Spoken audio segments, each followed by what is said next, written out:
going right into the Okay. So this was going here and it's going through. Don't make this easier. Get a 2-point resistors.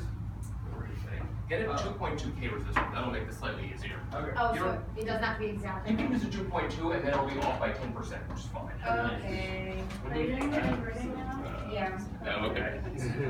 So what do we have here? Oh yeah, put the so this is your, you put the this is the output, this is the input, and that was fine. Is that connected to ground? Yes. I redid. I know I did. I know. Make sure that both of your power supplies are connected to Because I did the potentiometer last class. What I would really recommend doing is just take that 2.2 and plug it directly from the output and use the input.